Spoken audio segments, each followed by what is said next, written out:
Welcome. In today's quick guide, I'll show exactly how to copy a message on Telegram chat using the latest, updated method. Whether you want to save important information, share a message somewhere else, or just keep a note, Telegram makes it really simple. Let's get straight into it.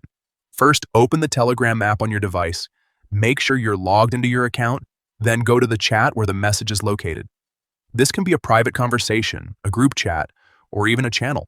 Once you're inside the chat, scroll through the conversation and find the message you want to copy. Take your time here, especially if it's an older message.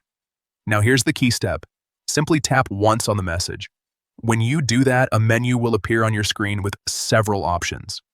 From that menu, look for the option that says Copy. Tap on it and that's it. The message is now copied to your clipboard. You can now paste that message anywhere you like. For example, you can paste it into another chat, a notes app, or even a document. Just tap and hold in the text field where you want to paste it, then select Paste.